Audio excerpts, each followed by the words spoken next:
नमस्कार, मैं अर्जुन तुकाराम लाड, टीजीटी हिंदी, जवाहर नवोदय विद्यालय बरपेटा, असम, कक्षा 9वीं में पुनः आपका हार्दिक स्वागत है। आज के सत्र में आज हम एक ऐसी कविता का अध्ययन करने जा रहे हैं बच्चों, जिस कविता को शोक गीत नाम से जाना जाता है।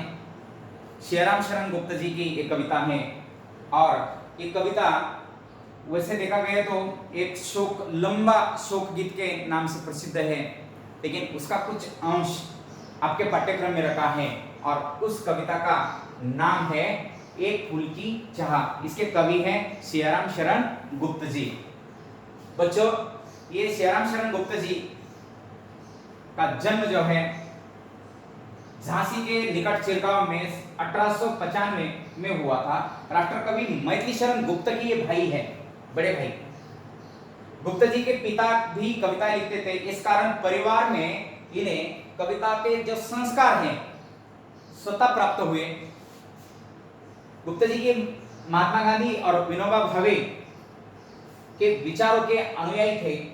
इसका संकेत इनकी रचनाओं में भी मिलता है। गुप्त जी रचनाओं का प्रमुख गुण है कथात्मकता।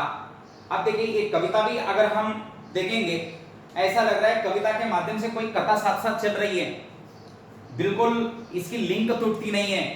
आप जब कविता समाप्त होने के बाद ऐसा लगेगा हमने तो कविता सुन ली, उसके साथ साथ हमने कथा भी सुनी। इस प्रकार का एक भाव आपको इसके माध्यम से समझ में आएगा। इन्होंने सामाजिक कुरीतियों, इस कविता में भी हम देखते हैं कि सामाजिक का जो समस्याओं में से एक समस्या वाला जो मुद्दा है, ऊंच नीच, भेदभाव, छुआछूत जैसी बड़ी समस्या है, इस समस्या को हाथ में लेकर उसके ऊपर बात करने का जो कार्य इन कविता के माध्यम से किया, सही में श्रीराम शरण गुप्त जी ने बहुत बड़ी चोट की है, करारी चोट बोलते हैं इसको। देश की ज्वलंत घटनाओं और समस्याओं का जीवंत चित्र इन्होंने प्रस्तुत किया है। इनके काव्य की पृष्ठभूमि अतीत हो या वर्तमान हो, उनमें मानवता की करुणा, यातना और द्वंद्व समन्वित रूप में उभरा है। यही उनकी विशेषता रही है। बच्चों, जब आप देखते हैं कि श्रीराम शरण गुप्त की प्रमुख कृतियों में मौर्य विजय, आर्द्रा, पाथे, मृण्मयी, उन्मुक्त, आत्मोत्सर्ग, दुर्वादल, नकुल आदि इनकी प्रमुख रचनाएं दी हैं। साथ ही साथ आपको एक प्रश्न आएगा कि एक फूल की चाह कविता का केंद्रीय भाव लिखिए। बच्चों, यहाँ केंद्रीय भाव दिया है कि क्या है इस एक फूल की चाह कविता में। एक फूल की चाह कविता गुप्त जी की एक लंबी प्रसिद्ध कविता है। प्रस्तुत पाठ उसी कविता का एक अंश मात्र है।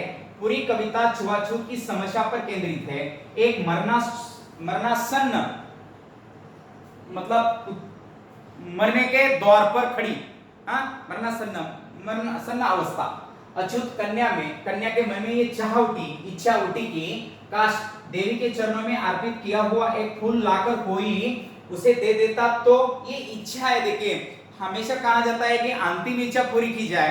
तो इस कन्या की अंतिम इच्छा क्या है? देवी का जो प्रसाद है उसके रूप में उसका जो फूल है वो फूल मुझे लाकर दे दो। कन्या के पिता ने बेटी की मनोकामना पूरी करने का बीड़ा उठाया। वो देवी के मंदिर में जा पहुंचा, देवी की आराधना की, पर उसके बाद वह देवी के भक्तों की नजर में खटकने लगा। मानव मात्रों को एक समान मानने की नसीहत देने वाली देवी के सवर्ण भक्तों ने अब उस विवश, लाचार, आकांक्षी मगर अच्युत पिता के साथ कैसा सलूक किया। क्या वह अपनी बेटी को ये फूल लाकर दे सका? ये कविता का मार्मिक अंश ही आपको बताएगा।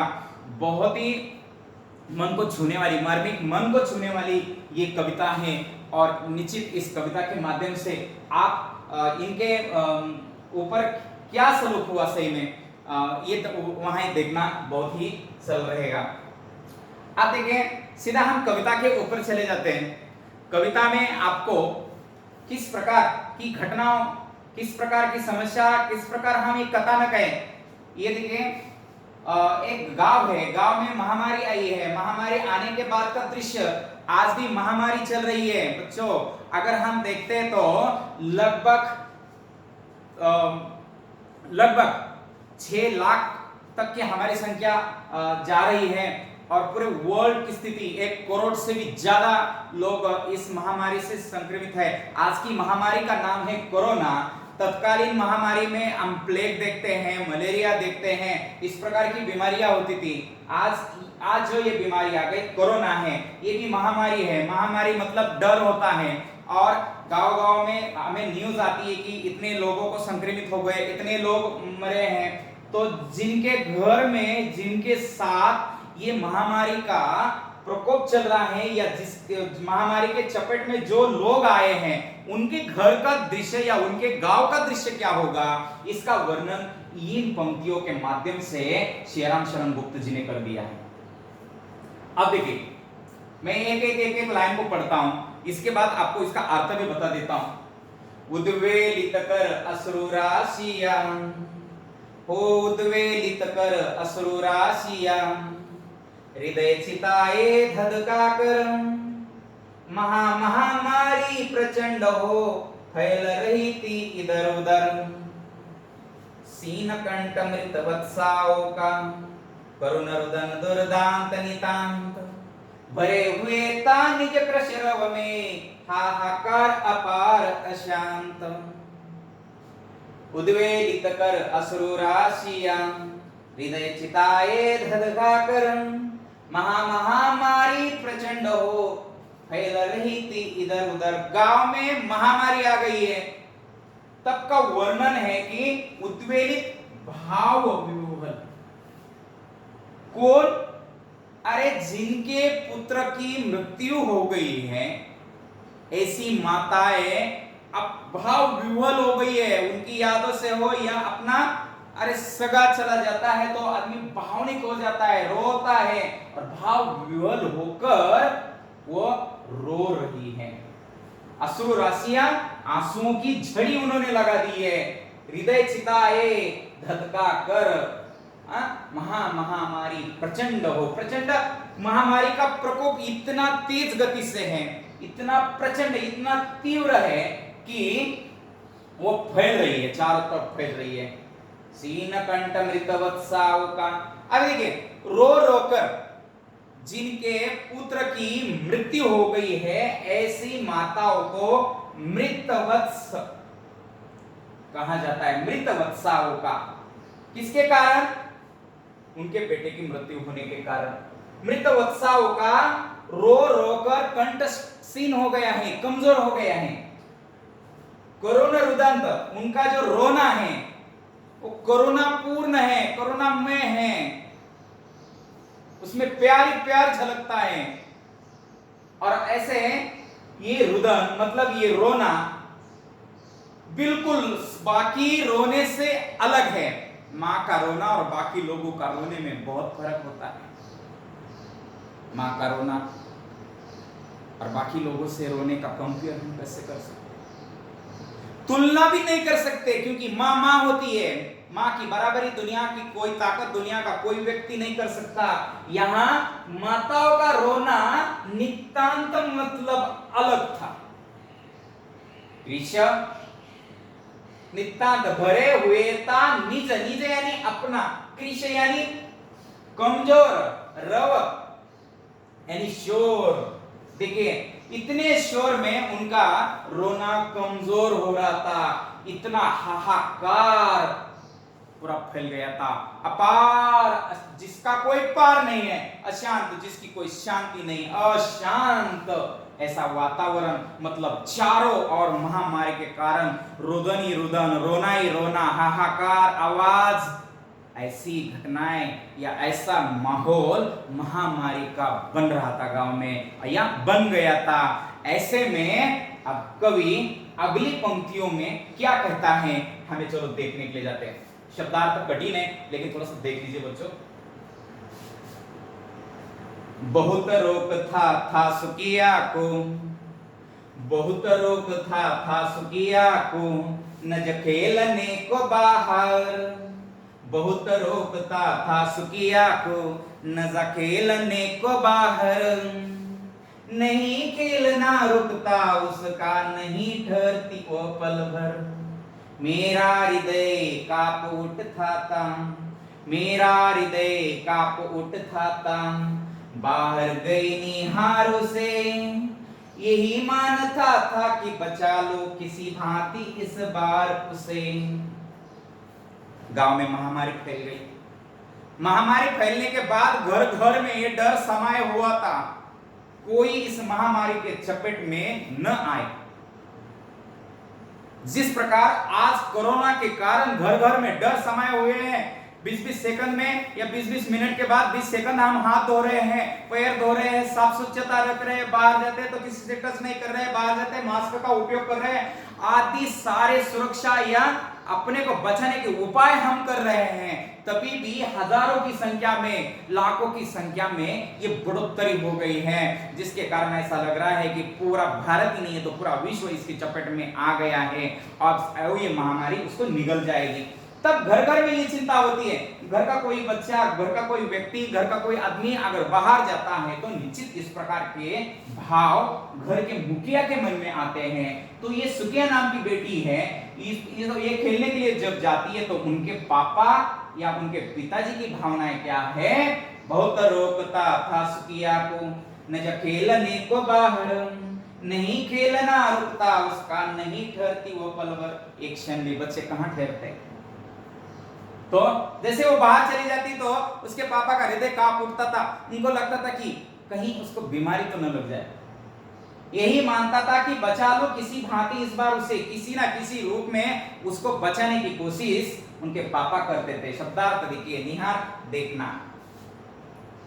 भीतर जो डर रहा छिपाए, हाय वही बाहर आया, एक दिवस सुकिया के तनु को ताप तप्त मैंने पाया, ज्वर में विहल हो बोली ओम, ज्वर में विहल हो बोली ओम, क्या जानू किस डर से डरम, मुझको देवी के प्रसाद का एक फूल ही दो लाकर।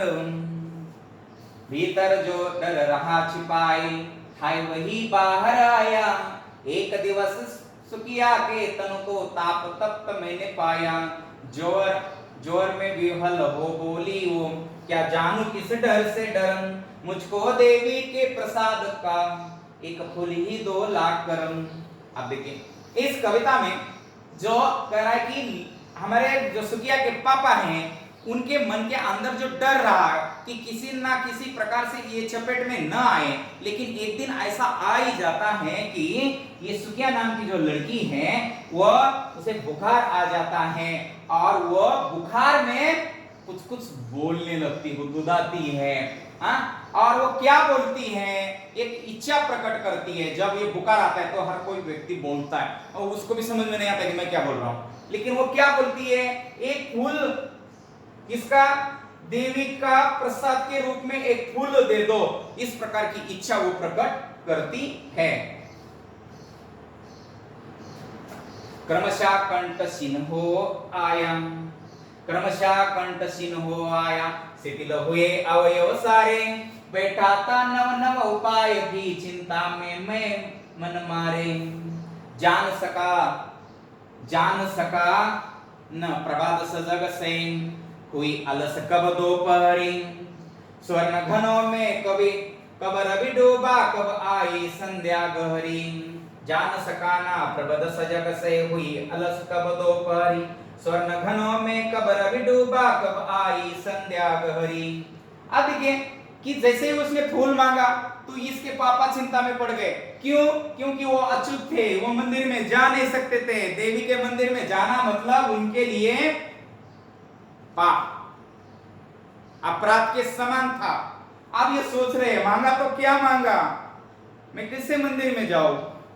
सोच रहे क्या, कैसे उसको फूल दे दूं, लेकिन देना तो पड़ेगा, कैसे देना है, इसके बारे में चिंतित हो गए। कौन? सुकिया के पापा। और विविध प्रकार के उपाय सोच रहे, चिंता उनको अपने मन को लग रही है। कब सुबह हो गई, कब दोपहर हो गई, कब शाम हो गई, कब संध्या हो गई, उनको कोई भी अता पता नहीं है, क्योंकि दिन भर वो सोचते ही रह गए और नीचे बैठ गए। जब आदमी सभी प्रकार के उपाय जब उसको नहीं मिलते हैं तो आदमी थक जाता है और पूरी तरह निराश होकर बैठ जाता है। उसी प्रकार की अवस्था इनकी हो गई।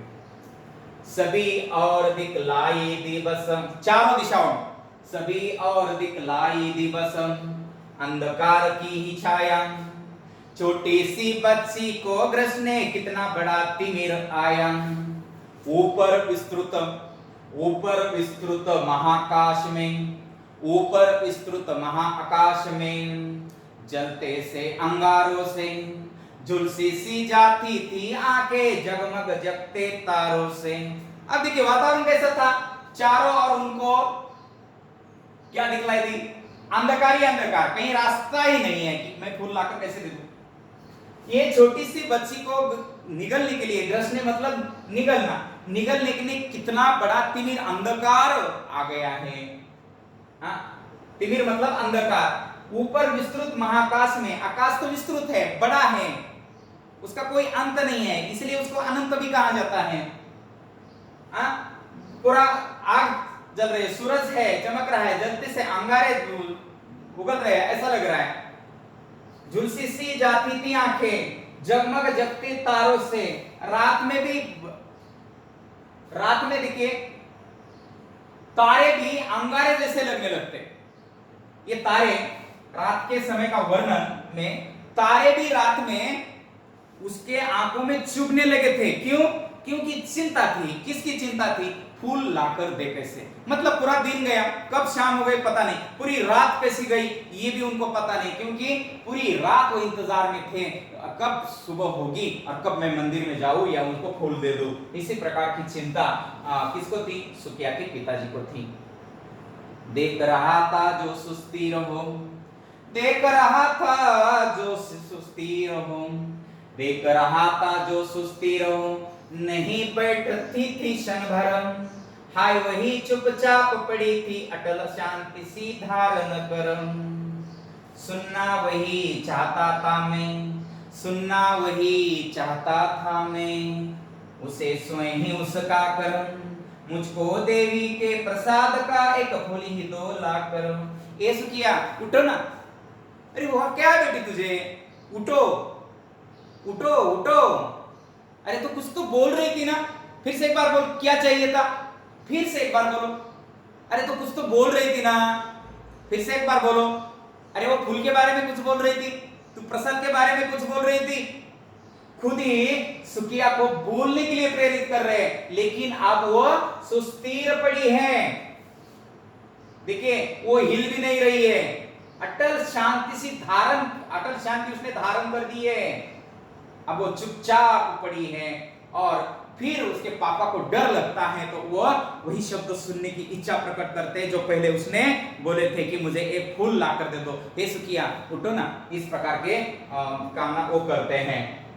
ऊंचे सैल शिखर के ऊपर, सुबह सुबह उन्होंने जब ये पूरी तरह से सुस्ती पड़ी थी, कुछ बोल नहीं रही थी, तो उन्होंने ठान लिया कि किसी भी प्रकार आप मंदिर में चले जाए और ये फूल ला कर दे।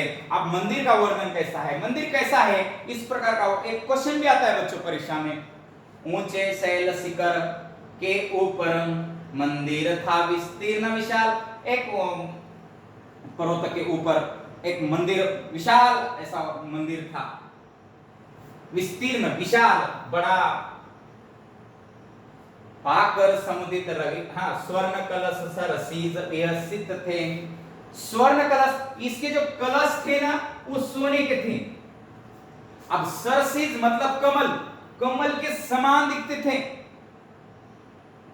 देखिए पाकर समुदित रवि कर जाल, पूरे सूरज की किरणें, ये जब स्वर्ण के कलश थे तो रवि की किरणें उसके ऊपर गिरने से वो उसमें अधिक की सौंदर्य उत्पन्न होते था, वो गोल्डन कलर होकर चमकने लगते थे। दीप धूप से अमुदित था।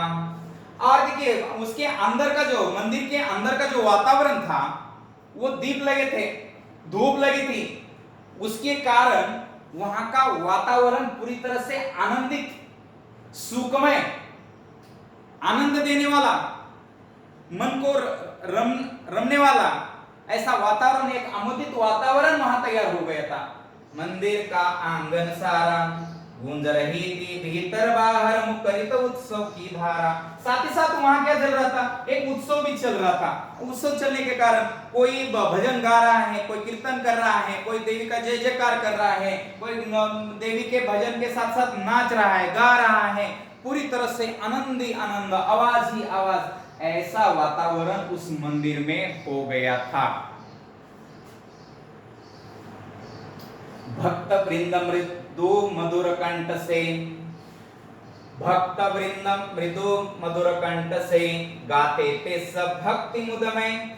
अब देखिए ये जो भक्त थे, ये जो वृंद है, भक्त मंडली है, किसकी भक्त मंडली? देवी की भक्त मंडली अपने कोमल और मधुर आवाज में या कंठ से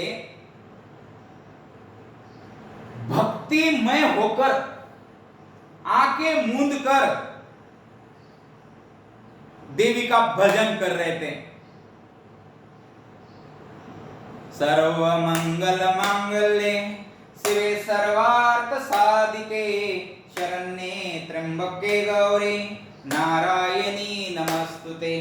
सर्व मंगल मांगल्ये शिवे सर्वार्थ साधिके शरण्ये त्र्यंबके गौरी नारायणी नमस्तुते। देवी का जय माता दी, जोर से बोलो जय माता दी, जोर से बोलो जय माता दी। हाँ, माता शेरावली, कितने सारे भजन ही भजन है और वो भजन गा रहे थे।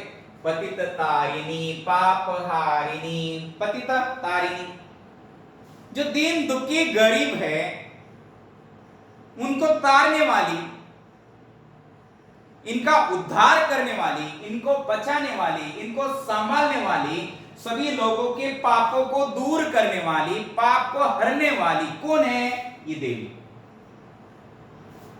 माता तेरी जय जय, पतित तारिणी तेरी जय जय, मेरे मुख से भी निकला, बिना पढ़े ही मैं आगे को जाने किस बल से ढिकला।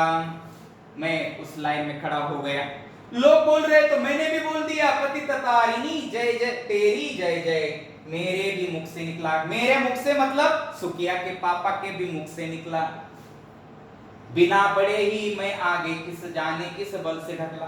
किसी ने मुझे धक्का भी मारा नहीं, लेकिन मैं कैसे कैसे आगे बढ़ता गया मुझे भी पता नहीं। ऐसा कौन सा बल था? बल तो एक ही था, बेटी को देवी के प्रसाद के रूप में फूल देने का बल था, और इस बल से वो आगे निकल गए। मेरे दीप फूल लेकर वे, मेरे दीप फूल लेकर वे अम्बा को अर्पित करके, अम्बा देवी, मेरे दीप फूल लेकर वे अम्बा को अर्पित करके, दिया पुजारी ने प्रसाद जब आगे अंजलि भर के, भूल गया उस काले ना झट, भूल गया उस काले ना झट, परम लाभ सा पाकर मैं, सोचा बेटी को माँ के पुण्य पुष्प दो जाकर मैं। क्या सोच लिया सुकिया के पापा ने? जैसे ही वो गए, अपने उन्होंने फूलों की थाल उनको दे दी, अम्बा को अर्पित कर दिए, देवी को अर्पित कर दिए। पुजारी ने प्रसाद जब आगे अंजलि हाथों की ये मुद्रा उसमें प्रसाद दे दिया, तो उन्होंने झट से ले लिया। भूल गया उस काले ना झट, परम लाभ सा पाकर मैं, ये देवी के प्रसाद का फूल मेरे हाथ में आ गया, इतना बड़ा सौभाग्य मुझे मिला, ये परम लाभ है, ये किसी के भी भाग्य में मिलता नहीं है। और सोचा बेटी को माँ के, बेटी सोच लिया जल्दी से जल्दी जाऊंगा, बेटी को ये माँ का प्रसाद पुण्य पुष्प, जो पुण्य पवित्र पुष्प है, जल्दी से जल्दी जाऊंगा और सुकिया को दे दूंगा। सुकिया बोलेगी ओ पापा आपने दे दिया तो उठकर कुछ तो बोलेगी। इस प्रकार की एक मन में इच्छा सुकिया के पापा में थी। सिंहपुर तक भी आंगन से, सिंहपुर तक भी आंगन से नहीं पहुंचने में पाया, सिंहपुर तक भी आंगन से नहीं पहुंचने में पाया, सहसा ये सुन पड़ा कि कैसे ये अच्युत भीतर आया। अरे मैं बड़े दरवाजे तक भी नहीं आया, जो मुख्य दरवाजा है वहां तक भी नहीं आया, पुष्प लेकर फूल लेकर मैं दौड़ते हुए मैं दरवाजे तक नहीं आया तो पीछे से आवाज आ गई, सहसा सुन पड़ा कि कैसे ये अच्युत भीतर आया। अरे भाई ये निम्न नीच जाति का व्यक्ति मंदिर में आया कैसे, इस प्रकार का प्रश्न मैंने दूर से ही सुन लिया। पकड़ो देखो भाग न जावे, पकड़ो देखो भाग न जावे, बना धूर्त ये कैसा, साप स्वच्छ परिधान किए भले मानुषों के जैसा। अरे पकड़ो भाग न जावे, किसी भी हालत में इसको छोड़ना नहीं, पकड़ लेना उसे। क्यों? अरे ये धूर्त है, धोखेबाज है। अरे देखिए उसने साफ सुथरे कपड़े पहने हैं जो कि उन्होंने नहीं पहनने चाहिए थे, क्या परिधान किए, और अच्छे आदमी जैसा दिख रहा है, बल्कि ये अच्युत है, निम्न जाति का है, और इसको पकड़ो, इसको किसी भी हालत में जाने नहीं देना है। इस प्रकार की आवाज सिंहपुर तक आ गई। पापी ने मंदिर में घुसकर किया अनर्थ बड़ा भारी, कलुषित कर दी है मंदिर की, कलुषित कर दी है मंदिर की चिरकालिक सुचिता सारी। अरे देखिए इस पापी ने, कौन? सुकिया के पापा ने क्या कर दिया, मंदिर में घुसे और मंदिर में घुसकर क्या किया, अनर्थ किया। क्या कर दिया, बहुत बड़ा पाप किया, बहुत बड़े मतलब क्या बोलते हैं उसको, अपराध किया। क्या किया, तो जो कलुषित कर दी है, कलुषित मतलब दूषित करना, क्या कर दिया, मंदिर की परंपरागत सालों साल से जो पवित्रता थी उस पवित्रता को समाप्त करने का कार्य किसने किया है, इस पापी ने, मतलब सुकिया के पिता ने कर दिया है, ऐसे उन लोगों का कहना था। चिरकालिक मतलब पुरानी चलती आ रही, सुचिता मतलब पवित्रता, सारी मतलब सभी पवित्रता को उसने समाप्त किया है, ऐसे लोगों का कहना था, इसलिए लोगों ने उनको पकड़ लिया। ये क्या मेरा कलुष बड़ा है, जब पकड़ लेते तो सुकिया का बोलते क्या, ये भाई ये मेरा ये अनर्थ कर दिया, मैंने सारी आपकी पवित्रता समाप्त कर दी, ये बड़ा है सबसे। सही में बड़ा है, किससे बड़ा है, अरे देवी से भी बड़ा है क्या, देवी की गरिमा से भी, देवी से भी बड़ा है क्या, मैं देवी को छूने से देवी ही अपवित्र हो जाएगी, मैं इतना बड़ा हूं क्या। लोग देवी के पास क्यों, पतित तारिणी पापहारिणी, इसलिए देवी के पास आ जाते हैं, लेकिन मैंने देवी को छू लिया तो देवी की पवित्रता समाप्त हो गई, इतना मैं बड़ा हूं क्या, ऐसे कौन बोल रहे हैं, सुकिया के पापा बोल रहे हैं। क्या है, देवी की गरिमा से भी किसी बात में मैं हूं आगे, माता की महिमा के भी, मैं निश्चित माता से भी बड़ा हूं, इसलिए मैंने माता को छूने से या माता के मंदिर में जाने से वहां की चिरकालिक पवित्रता समाप्त हो गई है। सही में माता से मेरी महिमा बड़ी है क्या, मेरा गौरव बड़ा है क्या। अरे क्या किस बारे में सोच रहे हो, ऐसा तो नहीं है ना। इस प्रकार के सुकिया के पापा उल्टे उन लोगों को जवाब पूछते हैं, माँ के भक्त हुए तुम कैसे, माँ के भक्त हुए तुम कैसे करके ये विचार खोटा, माँ के सम्मुख ही माँ का तुम गौरव करते हो छोटा, कुछ न सुना भक्तों ने झट से मुझे घेर कर पकड़ लिया, कुछ न सुना भक्तों ने झट से मुझे घेर कर पकड़ लिया, मार मार कर मुख के गुस्से धम से नीचे गिरा दिया। किस प्रकार सुकिया के पापा को नीचे धकेल दिया, मार दिया। भक्तों ने कोई भी सुना नहीं, उन लोगों ने कुछ सुना नहीं है, इतना सारा बोलने के बाद भी उन्होंने सुना नहीं, उल्टा उसको मार दिया, मुक्के मार दिए, जैसे धम से नीचे उसको गिरा दिया। किसको, सुकिया के पापा को।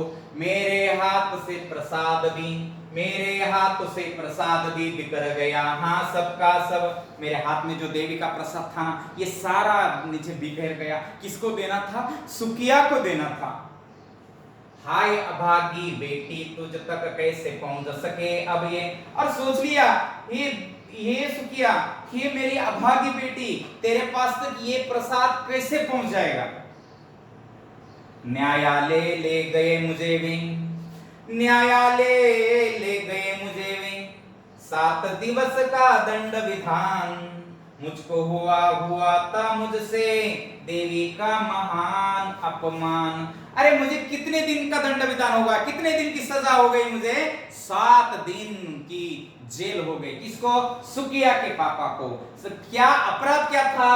उन्होंने क्या मंदिर में घुस गए और देवी के अपमान करने का आरोप उनके ऊपर लग गया, वहां की पवित्रता समाप्त करने का आरोप लग दिया।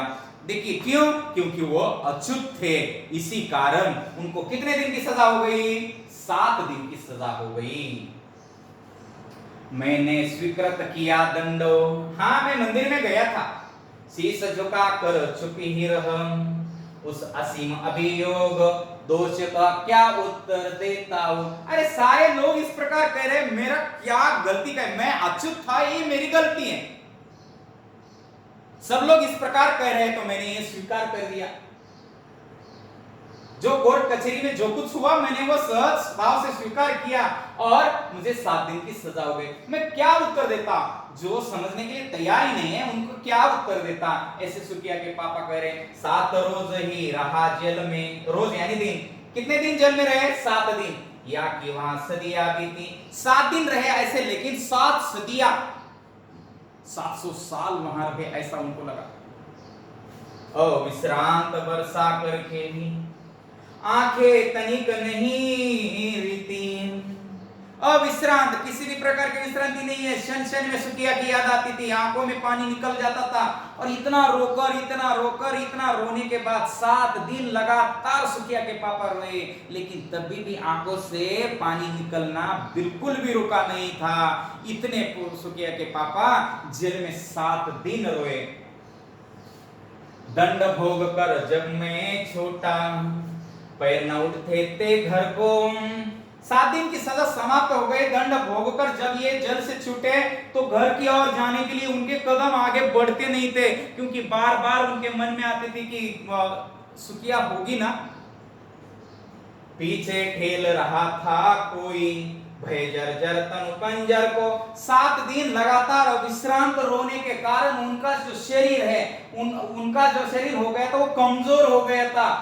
तो देखिए उनको कोई तो पीछे ठेल रहा था, आगे जाने का उनका मन नहीं हो रहा था और उनके मन में आ रहा था कि पहले किसी लेने मुझको, पहले किसी लेने मुझको, नहीं दौड़ कर आई वो, उलझी हुई खेल में ही हाँ दिखाई वो।